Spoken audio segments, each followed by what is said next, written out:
Pido perdón con toda humildad por el absurdo corte, esos 8 brevísimos minutos de los que he hablado de Fray Juan, de Fray Jerónimo de Mendieta. No he tenido la previsión de cargar las baterías y se me había olvidado que con el frío se descargan. Las baterías de la Canon en general con el frío se descargan, y aquí puedo asegurarles que hace mucho frío. Imagino que un frío parecido al del colegio indio de Harvard, que acabó con sus colegiales con tuberculosis. Bueno, pido disculpas. Había leído las fuentes que usa la magnífica biografía de José Luis Martínez, Jerónimo de Mendieta, que estaba proyectada para hacer un capítulo de la historiografía mexicana del siglo XVI. Bueno, se puede consultar, como digo, en la biblioteca, en la Universidad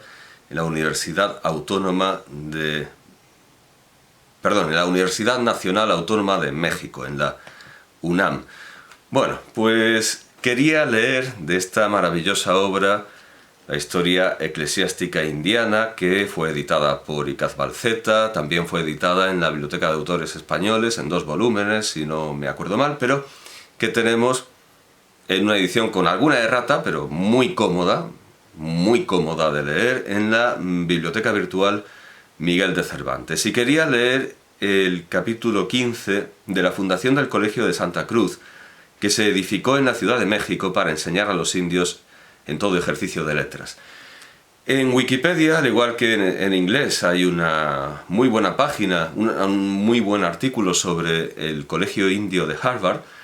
Hay un artículo en español sobre el Colegio de la Santa Cruz de Tlatelolco, aunque quizá no tan bueno porque, bueno, voy a darle a actualizar porque se supone que tendría que haber una fotografía del colegio y no aparece el nombre del archivo. Bueno, Colegio de la Santa Cruz de lo que ahora se pronuncia comúnmente Tlatelolco, pero en aquel entonces era Tlatelulco, como no se decía toltecas, sino tultecas, etc. Bueno, el artículo es bastante bueno por el contenido en fotografías.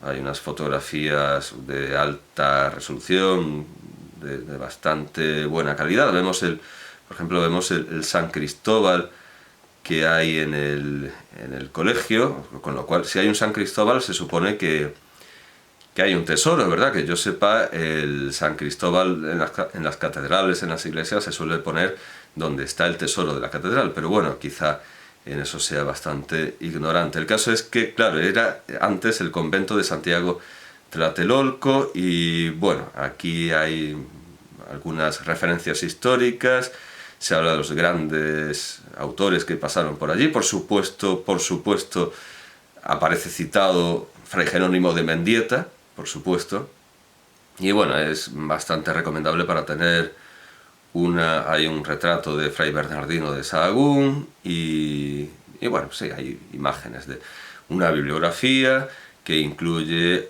a León Portilla, a Miguel León Portilla, por ejemplo.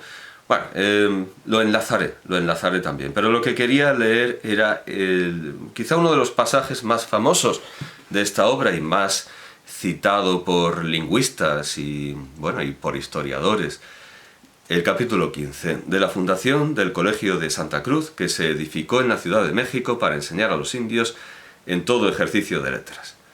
Comenzóse a leer la gramática a los indios en el convento de San Francisco de México, en la capilla de San José, donde era su común recurso para ser enseñados en la doctrina cristiana y en todas las artes y ejercicios en que su buen padre y guiador, Fray Pedro de Gante, como se ha dicho, procuraba de los imponer. Primero, Fray Pedro de Gante, ya tenemos a alguien ajeno a la hispanidad. Lo digo porque, claro, yo empecé a hablar del Colegio Indio de Harvard para deshacer los prejuicios que podemos tener contra la cultura y la formación que se les dio a los indios en aquellos tiempos a raíz de lo que ahora vemos en Harvard, que es, como dije, una sentina racista donde se prohíbe el paso a determinados espectáculos a estudiantes y público de determinado color de piel. No siempre fue así, no siempre fue así, y antes existía el interés de dar cultura a todos a pesar del color de su piel, excepto a los negros, eso sí, al menos en esa América y también en la nuestra, pero existen gloriosas y notables excepciones como la de Juan Latino, que es el primer profesor europeo de raza negra. Bueno, Fray Pedro de Gante. El primero maestro que tuvieron de la gramática fue Fray Arnaldo de Basacio, de nación francés, doctísimo varón y gran lengua de los indios, con quien aprovecharon en sus principios tanto que, visto su aprovechamiento por el buen virrey don Antonio de Mendoza, padre verdadero de los indios, cuando dice verdadero quiere decir metafórico, claro, no es que, o sea, está intentando elogiarlo, pero suena fatal, suena que don Antonio de Mendoza estaba por ahí preñando indias a base de bien, no, todo lo contrario, ¿verdad? Que era un humanista que tenía atención por la educación, la instrucción y la edificación de los indios. Dio orden cómo se edificase, esta vez sí en sentido literal, un colegio en un barrio principal de México, un cuarto de legua de San Francisco, donde los frailes menores tenemos otro segundo convento con iglesia de la vocación del apóstol Santiago, y el barrio se dice Tlatelulco. Como digo entonces, se escribía Tulteca, Tlatelulco, ahora es Tlatelolco. Para que el guardián de aquel convento tuviese a su cargo la administración del colegio y no embarazase este estudio a los frailes del convento principal.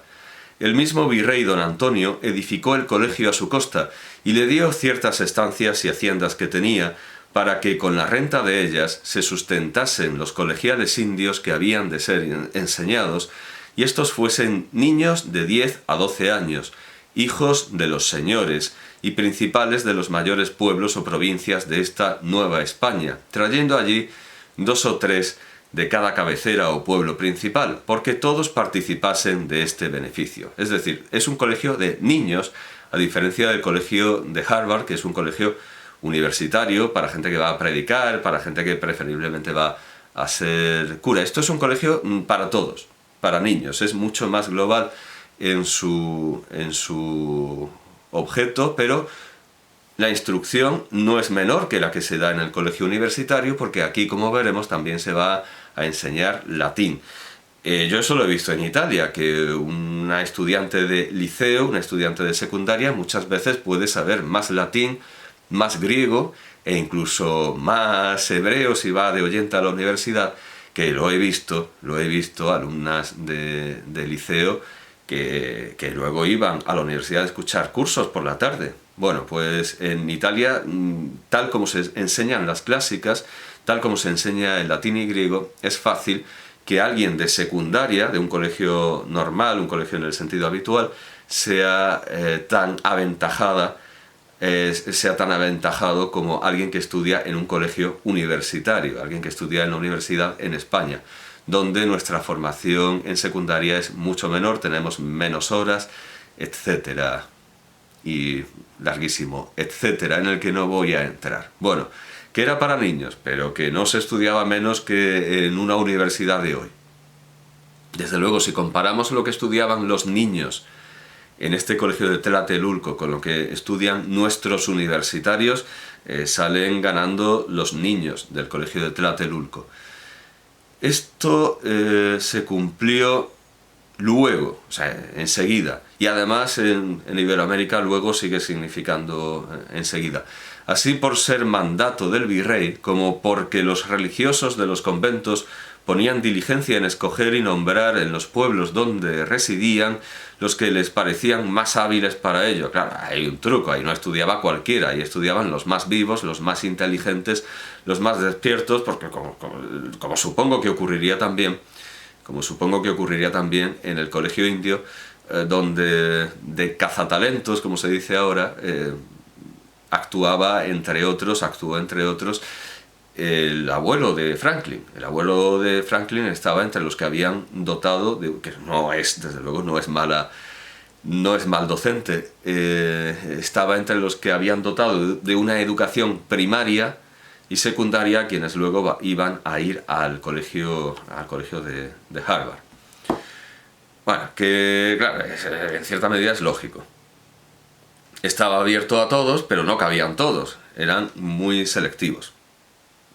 Entonces, los religiosos de los conventos eran los que elegían a los más inteligentes en todos los pueblos y compelían a sus padres, dice Fray Jerónimo de Mendieta, compelían a sus padres a que les enviasen, los que les parecían más hábiles para ello, y compelían a sus padres para que los enviasen. De esta manera se juntarían al pie de 100 niños o mozuelos para el tiempo que les fue señalado. Esta fundación del Colegio de Santa Cruz se hizo con mucha autoridad, porque se hizo solemne procesión desde San Francisco de México, donde se juntaron el virrey don Antonio de Mendoza y el obispo de México don Fray Juan Zumárraga, y el obispo de Santo Domingo don Sebastián Ramírez, presidente que había sido de la Real Audiencia de México, que aún no era ido, y con ellos toda la ciudad. Predicáronse 3 sermones aquel día. El primero predicó el doctor Cervantes en San Francisco, antes que la procesión saliese. El segundo, Fray Alonso de Herrera, en Santiago, al tiempo de la misa. El tercero, Fray Pedro de Rivera. Todos 3 hombres muy doctos y de mucha autoridad. Y este último predicó en el refectorio de los frailes de aquel convento de Santiago, donde comieron aquellos señores a costa del buen obispo Zumárraga. Estos niños colegiales fueron allí criados y doctrinados con mucho cuidado. Comían todos juntos como frailes en su refitorio, que lo tienen muy bueno. Su dormitorio es una pieza larga, como dormitorio de monjas. Las camas de una parte y de otra sobre unos estrados de madera, por causa de la humedad. O sea, incluso en México también los colegios eran húmedos y un campo abonado para la tuberculosis, no solo en una tierra tan lejana como el colegio de Harvard, pero aquí se prevenía la humedad con unos estrados de madera. Y la calle en medio. Cada uno tenía su frazada y estera, que para indios es cama de señores. O sea, se respetaba esa tradición, esa vida cotidiana de los indios, esa cultura que no afectaba a la fe. Y cada uno su cajuela con llave para guardar sus libros y ropilla. En el Real Colegio de España, que es, entiendo, modelo de todos los colegios hispánicos, los colegiales tenían una hornacina donde guardaban sus libros y su ropilla. Y alguna de esas hornacinas persiste en las cámaras colegiales, en las celdas colegiales. Por supuesto también se hace comida común y bueno, entiendo que esto es un colegio que es para niños, pero esos niños se entiende que en un futuro serán universitarios y que serán protagonistas de una educación posterior y superior. Esta es la idea. Pero el modelo no son los colegios universitarios, claro, eso sí hay que reconocerlo, sino que es el modelo conventual. En todo esto no deja de ser un convento de frailes franciscanos y el estilo es el franciscano, aunque con unas expansiones y unas licencias que aquí se revelan como señoriales, que es un propósito desde luego del Real Colegio de España de Bolonia. Les dejan tener sus esteras como señores y bueno, hay cierto aire señorial, y aunque el modo de proveerlo sea monacal, se dice que sus habitaciones son como cámaras de monjas, hay una clara intención de tratarlos bien y de que se sientan respetados y erguidos en plena dignidad. Comían todos juntos como frailes, lo dice expresamente, claro, el modelo no es el del... Pero claro, es que ciertamente, si pensamos en los colegios ingleses, de los que sin duda ha de ser modelo el colegio indio de Harvard, los colegios ingleses también tienen su origen en los conventos, y esas comidas comunales, esos refectorios, tienen su origen en la vida conventual. Eso también hay que tenerlo en cuenta. Bueno, comían todos juntos como frailes en su refectorio. Su dormitorio es una pieza larga, tenían su frazada y su estera. Toda la noche tenían lumbre en el dormitorio y guardas que miraban por ellos, así para la quietud y el silencio como para la honestidad. Esto lo he leído en bastantes exposiciones de los misioneros y de los conquistadores, sobre todo de los misioneros, sobre la educación en México antes de la conquista, que eran no eran indios que estuvieran en la selva, ni eran ágrafos, era una cultura, era una alta cultura, pero les reprochaban la pederastia y la frecuente homosexualidad que se daba, aunque si no recuerdo mal, muchos exponen el castigo que tenía. Muchos exponen el castigo que tenía, aunque ahora, bueno, esto me servirá para exponer en el futuro a los autores que hablaban de estas deshonestidades, pero al mismo tiempo explicando que a veces era no sin castigo. Bueno, en todo caso, en los colegios cristianos, en teoría, eso que era frecuente en los colegios o en la escuela azteca, en la escuela precolombina, no se daba porque había vigilancia. Luis Buñuel, cuando habla de su estancia en el colegio de curas, pues habla de una vigilancia parecida, que no hay puntos ciegos, todos los pasillos tienen un cura que tiene el ángulo de visión, y Luis Buñuel dice que ahí no se producían, que ni le metían mano los curas, ni se metían mano los estudiantes, y reconoce que ese sistema de vigilancia funcionaba. Bueno, pues había un sistema de vigilancia parecido en el colegio de Tlatelolco,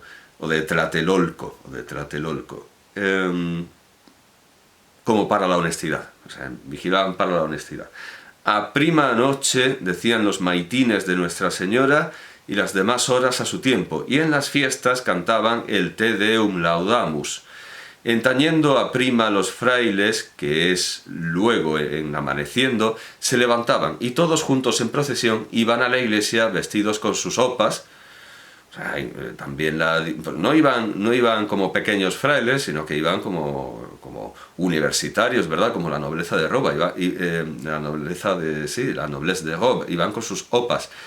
Y dichas las horas de Nuestra Señora, en un coro bajo que tienen, oían una misa y de allí se volvían al colegio a oír sus lecciones. En las fiestas se hallaban a la misa mayor y la cantaban. Tuvieron notables y gravísimos maestros en la latinidad, después de Fray Arnaldo de Basacio. Tuvieron notables y gravísimos maestros. Voy a seguir la puntuación, que está modernizada.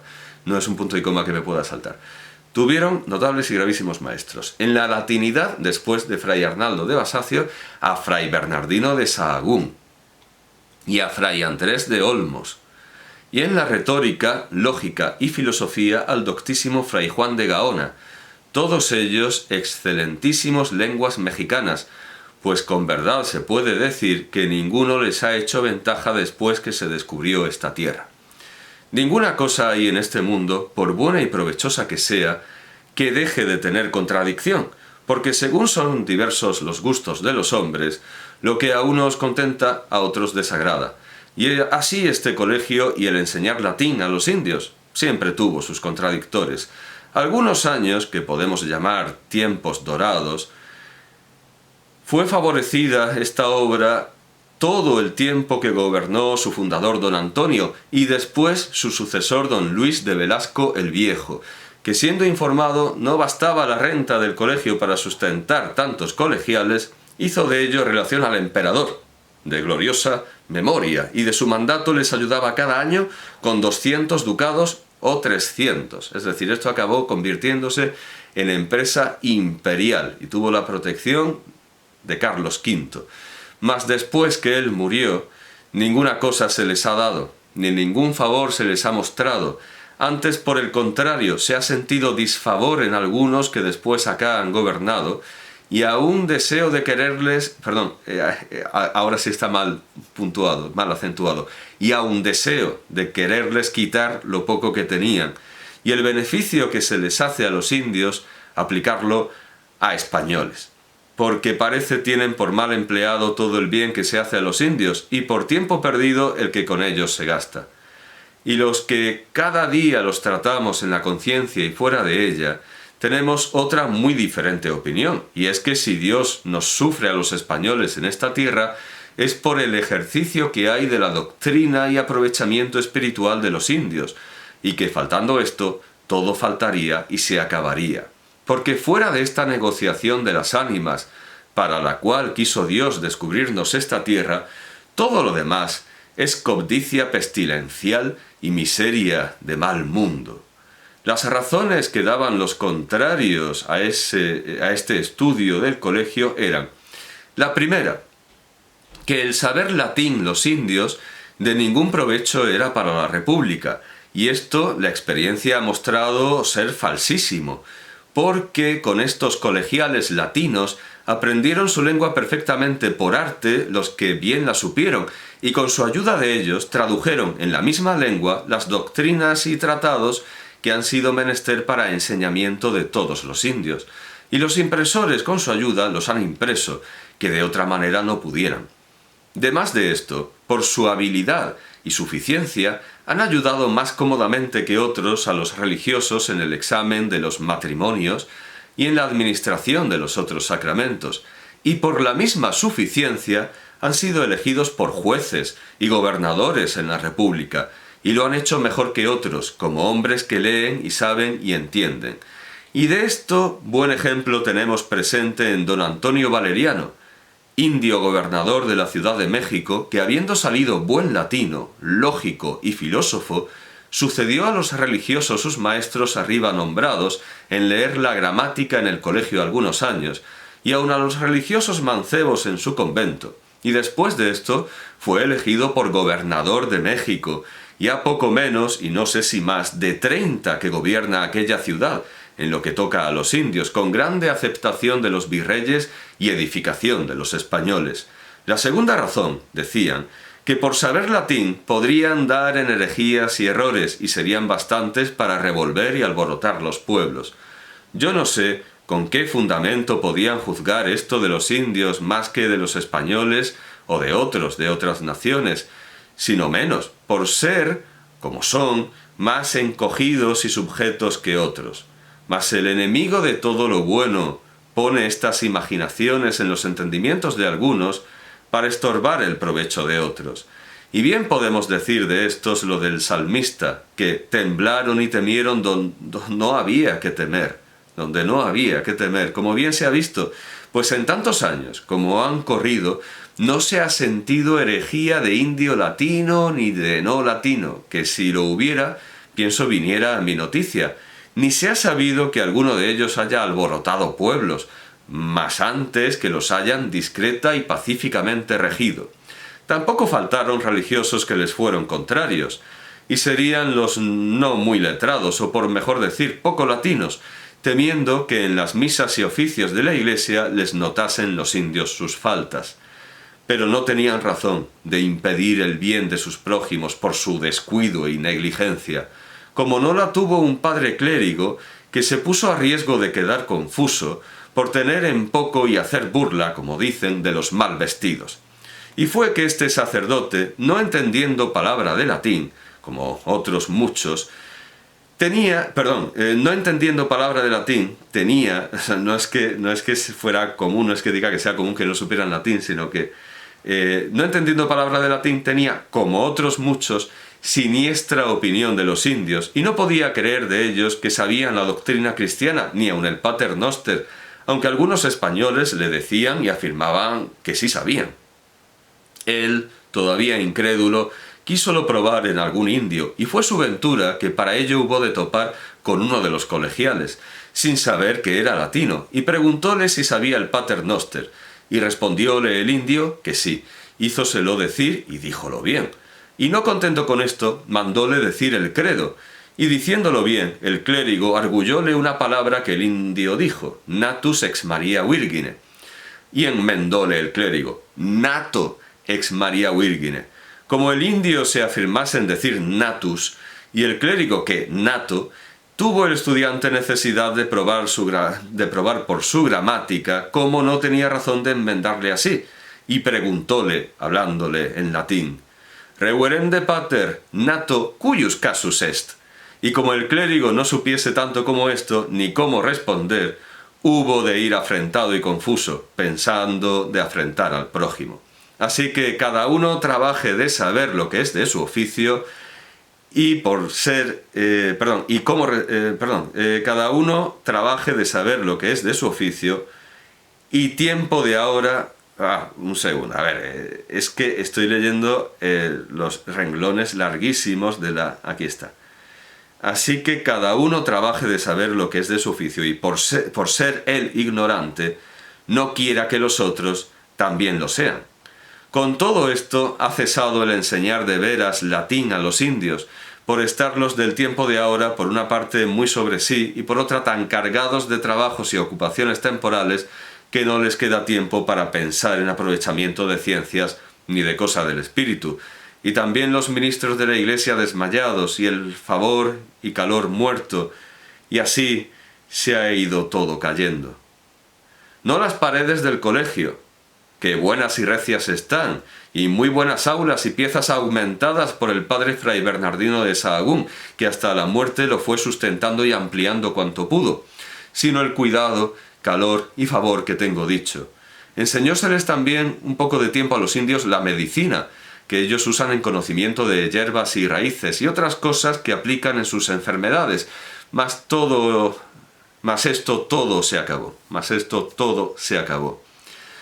Y ahora poco más sirve el colegio de enseñar a los niños indios que allí se juntan, que son del mismo pueblo de Tlatelulco, ya esa recomendación de obispos y prelados y de monjes y de sacerdotes que imitaba el hallazgo de colegiales del Real Colegio de España de Bolonia, ya había desaparecido, ya era un colegio más que enseñaba a los de allí, a los locales, ya no era una institución de, como ahora se dice, de calidad, o una institución elitista, una institución incluso podríamos decir internacional, porque son los distintos reinos de México los que entrarían allí, los territorios que antes le hacían la guerra al imperio azteca. Bueno, pues todo eso desapareció y se convirtió en un colegio normal.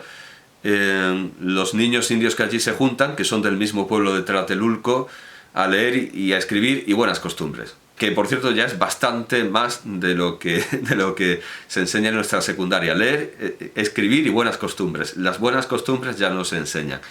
Estas plegas a nuestro Señor se impriman en sus corazones y no prevalezcan las malas, que por otras... Entiendo que puede haber un error, sería más bien estas plegue a nuestro Señor se impriman en sus corazones y no prevalezcan las malas, que por otras vías les enseña la comunicación de tantos géneros de gentes como se van multiplicando en esta tierra y región de las Indias. Naturalmente el colegio de Tlatelolco es anterior al colegio de Harvard, pero tampoco nos debemos envanecer mucho, porque, por ejemplo, nosotros sabemos los nombres de los indios que dejaron escrito algún treno o alguna prolusión, pero no sabemos, por ejemplo, el nombre de este colegial que contestó en latín al sacerdote o al religioso que intentaba escarnecerlo, diciéndole que ni siquiera se sabía bien el credo, y el indio le preguntó en latín y él no supo responder en latín.